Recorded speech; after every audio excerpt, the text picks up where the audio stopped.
Well, we start here tonight with new developments in an ABC 2 News investigation. More people are weighing in on a bill that would require all of our hospitals here in the state to do forensic exams for victims of rape. It's an issue over investigators that we first told you about last week. And now ABC 2 News investigator Josie Sturman is back with some new details. We're told Delegate Ariana Kelly is working on an amendment to that bill, hoping to get it through a subcommittee next week. As she tweaks the proposal, though, we're hearing more from the health department and the hospitals that would have to pick up the slack.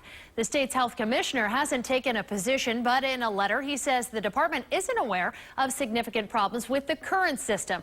As we told you last week, the way it works now, at least one hospital per county is designated as a safe hospital where victims can have that rape kit done.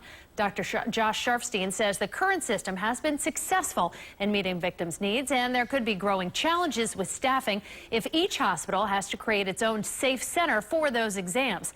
Now, the state says 156 nurses are certified to do forensic exams. There's already a burnout factor in place here and a lot of turnover among those nurses. And now there are concerns about the quality of those exams taking a hit. Although some suggested having nurses travel to victims at whatever hospital they visit, the Maryland Hospital Association, which does support this bill, says the only way to make sure every hospital can perform these forensic exams is to make sure there is already trained staff in place.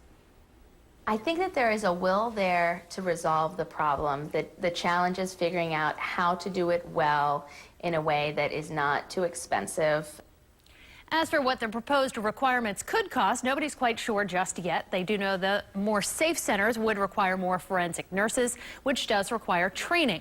Just one session for 10 nurses costs about $8,000. Josie Sturman, ABC 2 News. And you can see Josie's original story on the burden put on rape victims to find the right hospital, as well as resources on why those forensic exams are so important. That's all on our website at abc2news.com/investigations.